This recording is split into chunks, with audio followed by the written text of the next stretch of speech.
So let's talk about love and hate games. And in order to grasp this, I think it's necessary just to talk a little bit about God qualities. Now, I have a video where I talk about how the world was created. And what I'm saying is that the world of form that we live in was started by one created being called the Creator.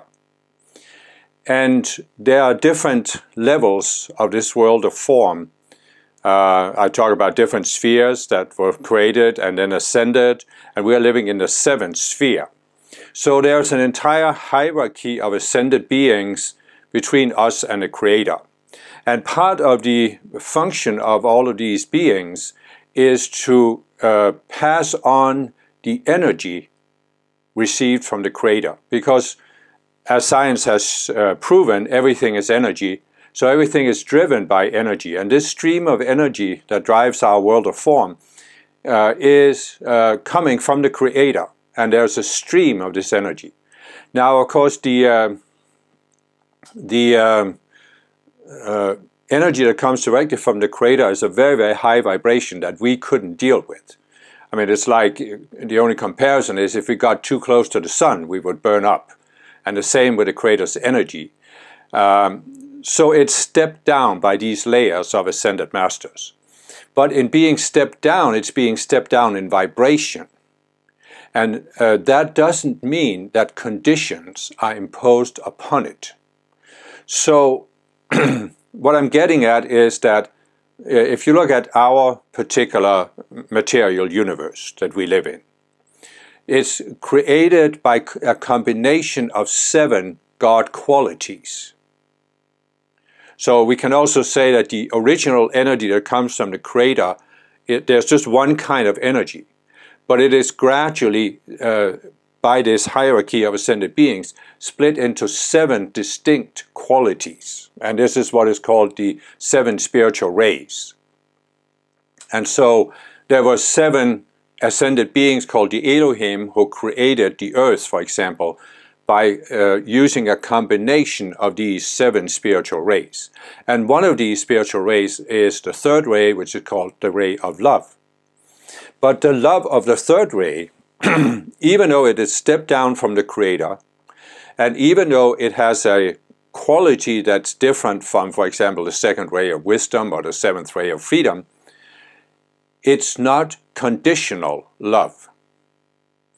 And in order to understand this, we need to grasp that to the ego, to the mind of Antichrist, to the fallen beings, everything is conditional.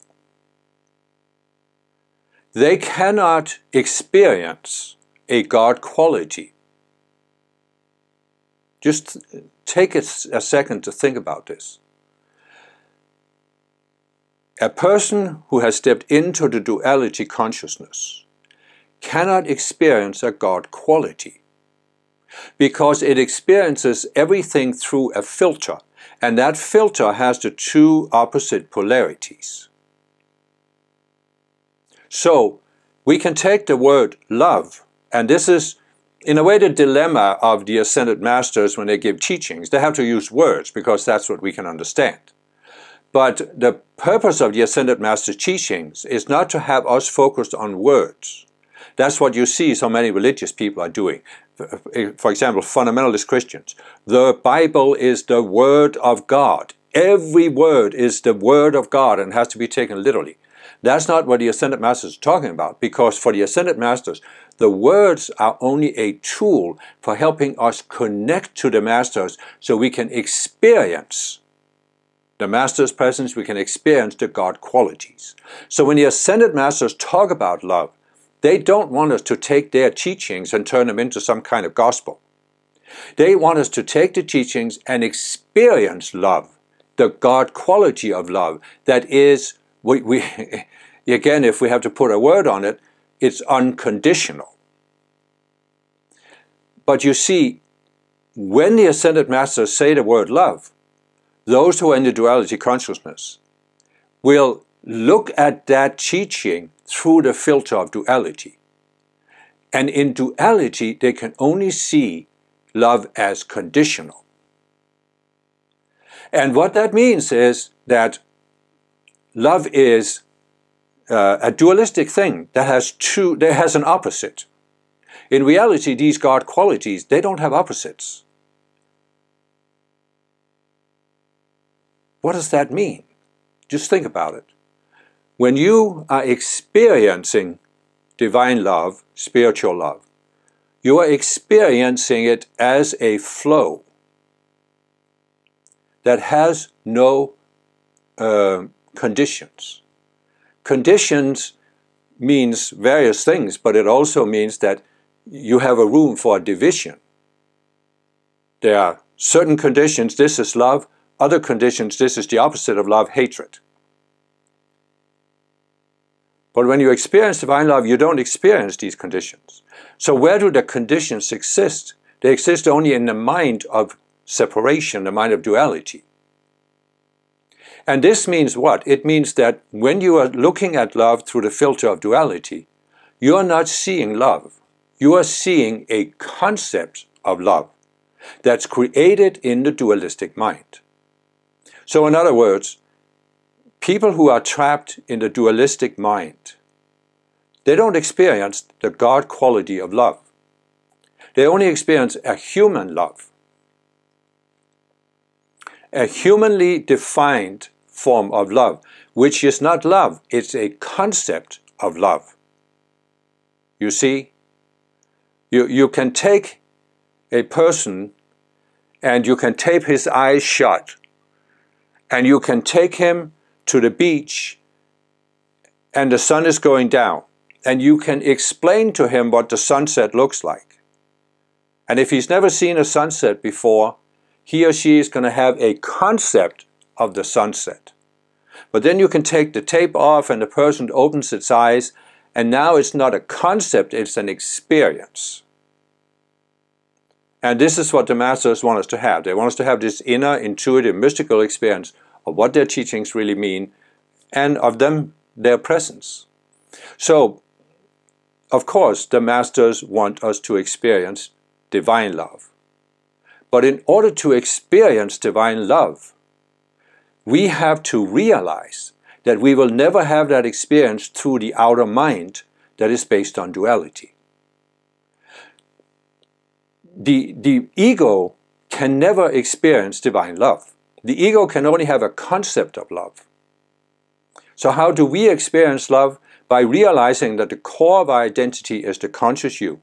The conscious you can step outside the outer mind, outside the ego, and have a direct experience of a God quality, divine love. And you can also say, as the masters have explained, that the conscious you is pure awareness, which really means unconditional awareness. When the conscious you first descends from the I am presence, it has no conditions. It's not looking at this world through a set of conditions. These are defined as you first go down to the 48th level of consciousness, and you're defining certain conditions that makes you accept that this world is a real world and it has some power, or at least your physical body. And then when you go into duality, you define another set of conditions as dualistic conditions, where there's always an opposite. And so, but we can never lose the ability to step outside of our conditions and experience unconditional love. Now, I have met people, and you can certainly even find teachings out there that will deny that love is unconditional. And some of them will point to the Bible, where the angry God of Abraham clearly defined conditions for how people should behave in order to receive his love. So I have met people who will argue endlessly that love cannot be conditional, because God wants us to obey certain commandments so we can be saved, and therefore God's love is not conditional. And all I have to say to that is that you haven't experienced God's love then, have you? And that could be because you have created a concept of an angry and judgmental God who has conditions, but that God cannot be the real creator. and it cannot be an ascended being. Because even the ascended masters have no conditions because they respect the law of free will. And so, what I'm getting at here is that we have grown up, we have been programmed over many lifetimes to see love through this filter of conditions. And that means, first of all, love has an opposite, hatred. But it also means that in order to receive love or in order to give love, certain conditions must be fulfilled. So what you see in a lot of human relationships is that two people meet, they fall in love, and they start a relationship. And in the beginning, they are expressing love to each other relatively freely. Maybe not totally freely, but relatively freely. But then there comes a point where the honeymoon is over. And now all of a sudden there's a tension that arises. Because at least one of them, and in most cases both of them, are now beginning to impose their conditions upon the other person. The conditions they have for the conditions they have that the other person should live up to in order to be worthy to receive their love. In other words, each person has certain conditions in its mind that says, I will only give love to another human being if that person lives up to these conditions. So, most people have these conditions, partly because they were brought up with certain conditions, partly because they saw their parents express conditional love, partly because they've been affected by the culture over perhaps many lifetimes, this entire conditional love that has enveloped the earth for a very long time. And so they're starting the relationship with a set of conditions. Now, most people aren't even consciously aware of these conditions. So, what does that mean? That means that here's person A and person B. Person A has certain conditions, isn't really aware of them himself, and so how is person B going to be aware of them? At the same time, person B has certain conditions, she isn't aware of them, how is person A going to be aware of them? So you see what I'm saying? You have a recipe for disaster here in most relationships, because each person has a set of conditions that it doesn't fully realize, that the other person therefore can't realize because they can't talk about it, they haven't talked about it ahead of time. It's not like they've sat down and said, okay, here are my conditions for giving you love. Are you willing to live up to these conditions? And the other person says, yeah, well, here are my conditions. Do you want to live up to those? And then if they compare this and say, okay, I can live with your conditions and I can live with your conditions, so now we sign the contract and have a relationship. That's not how it works, right? So people go into a relationship, and in the beginning they have the honeymoon period, and they feel everything is wonderful because they feel, oh, I can express love freely to the other person, and the other person is expressing love freely towards me, so I'm receiving love. And then after the honeymoon is over, all of a sudden, now the conditions come up. No, I can't express love freely, or the other person isn't freely loving me. And then you have this, you don't love me anymore reaction. And this hitting the concrete experience that many people have after a while in their relationship. And you see many relationships today where people get divorced after a year. Because, you know, they didn't live up to each other's conditions, which were never defined. And you see many other relationships, you see it throughout the ages. You know, I look back at my parents' generation, they had the same reaction, but they came to a point where they accepted each other's conditions and that they could live with them. So, if you live up to my conditions and I live up to yours, then we can live with each other. And they lived with each other for the rest of their lives, but they never really expressed love for the rest of their lives. It was like, they had the honeymoon period. When the honeymoon was over, they found a way to coexist, but there was no expression of love there. It was just a routine relationship. But you also see these relationships where a person professes to love the other person. But then when the honeymoon is over, the person switches into now hating the other person. And you see many divorces today that end up in this going from supposed love to supposed hate. So obviously what you can see from this can't be real love. Because God, you can't really conceive of, can you? Or maybe you can conceive of it, but does it make any sense to say that the God quality of love has an opposite, hatred? There's a God quality of hatred? I mean, you know, if you look at the Bible, you could say, yeah, God hated those who were opposed to him, and he would slay them and send them to hell forever. But, you know, this is a concept, a dualistic concept, a dualistic God, because I can assure you one thing: when you experience a God quality, you experience that it has no opposite. It is unconditional. I mean, divine love is unconditional. I have experienced it many, many times from the Ascended Masters. And you can too, when the conscious you steps away from this filter that love has to live up to conditions. So, what is behind this switch from love to hate?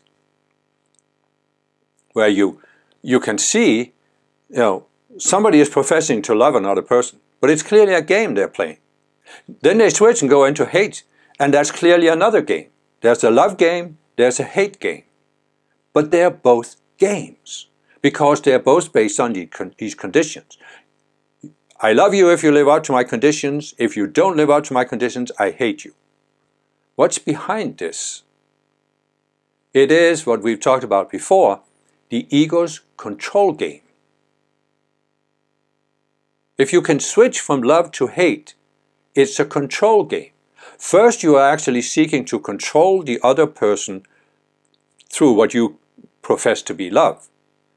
And then when the person won't be controlled through love, you switch into now trying to control the other person through hatred, where you are projecting upon the other person that he or she is bad, he is wrong, he has wronged you, he abandoned you, he did this, he did that. And you're trying to make the other person feel bad so you can still control that person. So, what's behind the control games? Well, as we've talked about before, you know, when you step into duality and separation, when you lose the connection to your higher self, and you step below the 48th level of consciousness, you feel incomplete in yourself. You feel you are missing something. And the ego, the dualistic ego, is created to compensate for that deficit. In other words, you go into a deficit approach to life. Why is it a deficit? Because before, when you're connected, through your connection, you are receiving something from outside yourself. But it's not from this world, it's from above. It's directly from your higher self and the Ascended Masters. So, let's talk love. When you see yourself as connected being, you are receiving a stream of love from your I Am Presence and the Ascended Masters, and it's unconditional. And this can, if you are aware of it, it can give you a sense of inner fulfillment. It's enough. At the 48th level, you don't have a real strong connection, so it's not an overwhelming flow of love you're receiving. And you may not be really clear about what it is, but still there's a certain sense of fulfillment. When you go below the 48th level, you lose that flow, or rather, you're certainly not aware of it, and therefore you feel a loss, you feel empty, you feel incomplete. And the ego is created to compensate for that sense of loss. But the ego can't see that the solution is to reestablish your connection and expand your connection. You want more love than you have at the 48th level, go to the 49th level. Keep going up and you will receive more love for each step you go up. But the ego, of course, can't conceive of that. So the ego can only think, I need to get love from this world. What does that mean? Well, I need to get it from other people. So now the ego is trying to come up with a control game that can get other people to give you love. And it sets up certain conditions. This is what it means that another person is giving me love. And in some cases it means, in a sense, that, oh, the person should have no conditions, should not impose any conditions upon me. They should just always love me and give me whatever I want and support me and everything. That's unconditional love. So here's one person who approaches a relationship with this attitude. The other person has the same attitude, is also looking for the other person to fill it and to love it no matter what it does. How is that a recipe for a constructive relationship? Of course it isn't. It's the recipe for disaster. And you see it outplayed all the time in the divorce courts of the world and in people's relationships. So, but what I'm saying is this is all a control game from the ego. And how are you ever going to be free of this deficit where you feel incomplete in yourself? Only by seeing that this is a control game, consciously deciding you don't want this to eat up your life, and then consciously using the teachings and tools of the Ascended Masters to reestablish your connection to your higher self. Now you may say, I'm a spiritual person, I've been on a spiritual path for a while, I have reestablished my connection to my higher self. But then you need to build on that, then you need to expand that sense of connection. Because here's the simple thing. Even when we, let's say we've gone below the 48th level of consciousness, we created some of these subconscious selves that are based on duality. So we can actually become aware of this, we can reestablish our connection to our higher self. But we still have these subconscious selves that we haven't all resolved.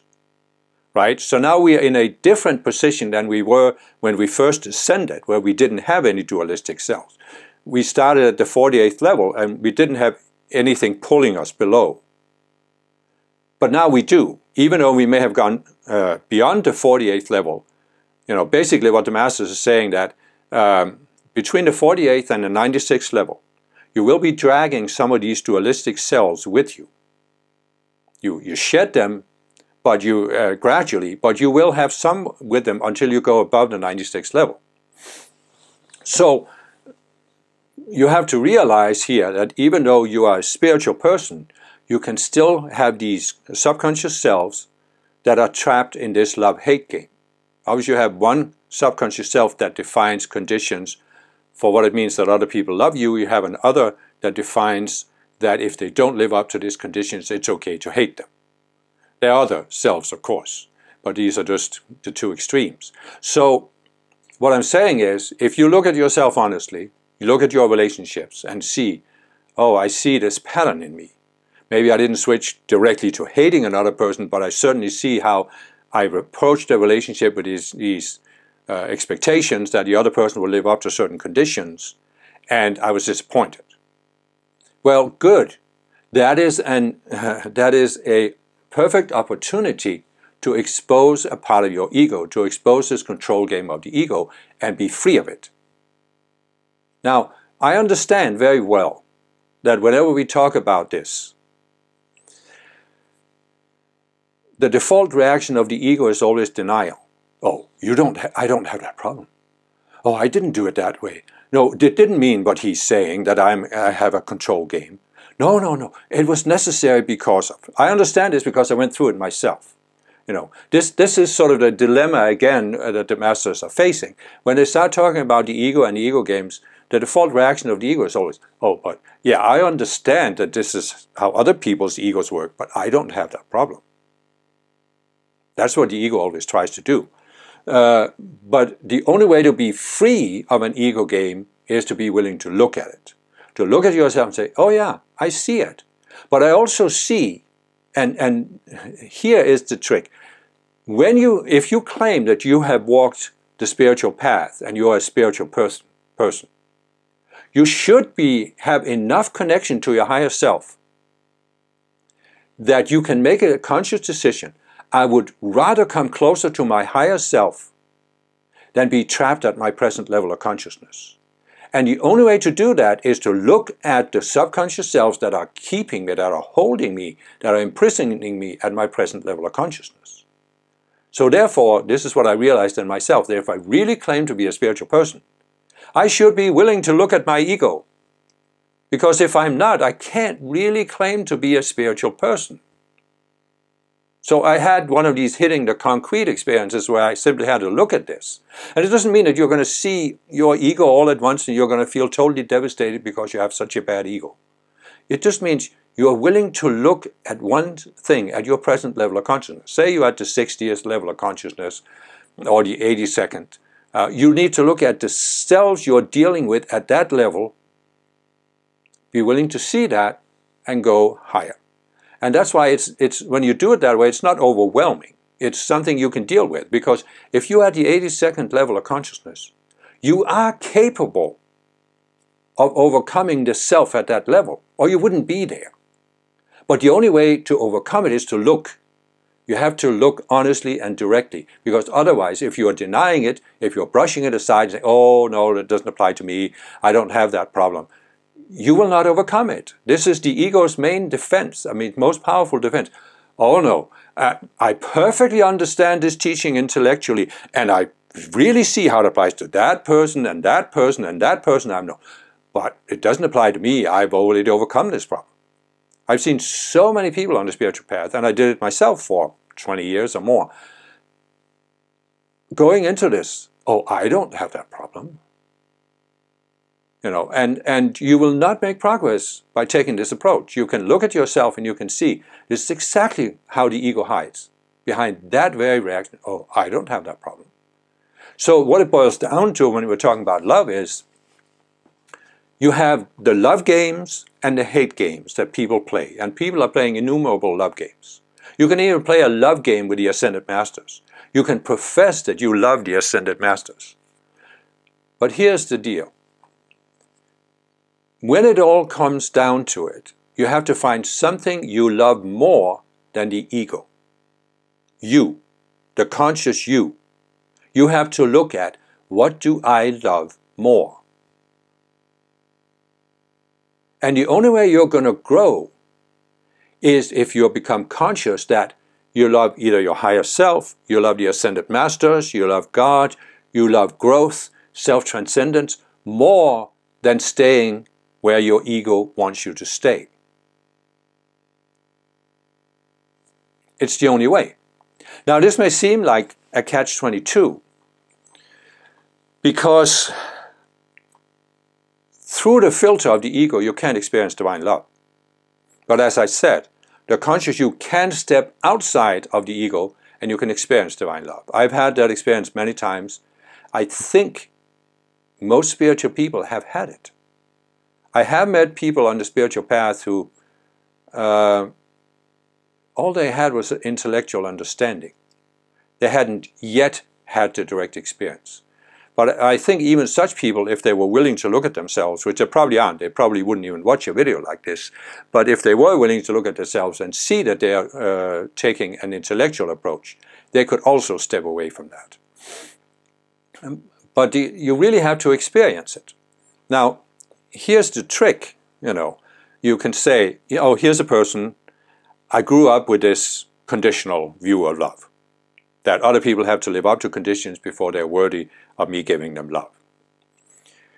How are you going to break that circle? Well, you can break it by realizing one thing.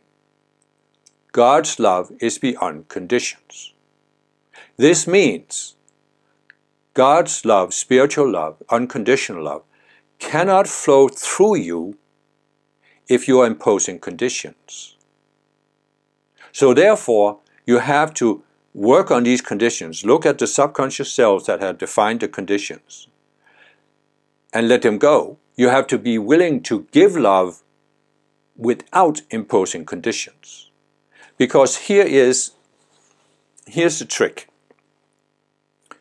I started out saying there's the Creator, and it's the energy of the Creator that is driving the entire world of form we are in. Not just the material universe, but the spiritual levels beyond it. And that love, that energy flows without any conditions. The Creator hasn't imposed conditions. The Creator has given us free will. So the Creator hasn't imposed conditions. However, when we impose conditions, we voluntarily, using our free will and our co-creative abilities, we are shutting ourselves off from the unconditional flow. So because what is it that happens when you are imposing these conditions about love? You think love is something you can own and control. The ego thinks that it can eventually attain control over everything. So the ego's default reaction is, I can control love. And I should control love because it should only be expressed for these conditions. Then you can't experience divine love because divine love wants to do one thing only, flow. You cannot own divine love. You can let it flow through you, or you can shut it off. You can say, don't flow through me, leave me alone. The only way you're going to experience divine love is by it flowing through you. And that means you can't try to own or control how it's going to flow, how it's going to be expressed through you. So you have to be willing to express love unconditionally to people. In other words, you look at what I said before about the dysfunctional relationships. That's because you have two people. They are both thinking they have to receive love horizontally from this world. So they have to receive it from other people. So both are seeking to receive something. Now let's just talk about a trade here, right? Let's say you have people who have a certain amount of money, and each of them wants to gain more money from the other person by getting the other person to give them money. But if they are both trying to get money from each other, are any of them going to be richer? Well, maybe one can cheat the other or force the other to give them money, as people who are trapped in these control games often seek to do. But you're not going to increase the sum of money when you come from a deficit approach. So that's what the Ascended Master is saying. When you open yourself up to the flow of divine love, you will increase the total supply of love in the world. There will be more love in the world than before. Instead of everybody trying to get love from a finite amount. So this is how to experience divine love. And that's the only thing that's going to fill you. But see, it is not, and this, I've seen this with people, and I've seen it a little bit myself too when I was younger actually. You think, the ego thinks, I've found this teaching about Ascended Masters. They're talking about divine love. So, I should be able to use these teachings to get this divine love. So now I have an amount of divine love here in my energy field. And now I can decide who I'm going to give it to. Totally wrong approach. Never going to happen. You're not going to have a pool of divine love in your heart chakra. And your ego is then going to decide who is worthy to receive it or not. You have to first decide, I'm willing to give divine love unconditionally to other people. Then love will flow through you. It's a flow. It's not something you can own and control. So you have to consciously shift from this deficit approach to you're willing to give. And think about it this way. Human love is, by definition, finite. It's a limited amount. So yes, if you have a certain amount of human love in your heart chakra, and you give it to another person, and they turn out to not love you back, you're losing something. Divine love is infinite, unlimited. You can never lose divine love by giving it to somebody, even if they abuse it. Because there's a divine law, and it's illustrated in Jesus' parable about the talents. There's the master who's going away, he has 3 servants, he gives them a certain amount of talents. After he comes back, he calls them to account, what have you done with the talents? And 2 have invested and they were multiplied the talents. 1 buried them in the ground so that he could give back the exact same amount. And he lost what he had and the others were given more. Because when you give more divine love, you will receive more divine love from the unlimited supply. So you see, you don't need conditions for how people are going to receive the divine love that flows through you. Because however they receive it, you receive more from the source. You can't lose. You cannot lose by opening yourself up to the flow of divine love. You're really not the one giving love to people. You're just letting it flow. You can't lose. I mean, after I discovered this and really integrated it, I've never felt lonely. I never felt that I didn't have enough love, that I wasn't loved. Never for a second. Because you feel the love flowing from above. And you realize that you don't need to approach a relationship that the other person is going to give you something you don't have. Because you have love from your higher self that is fulfilling enough to you.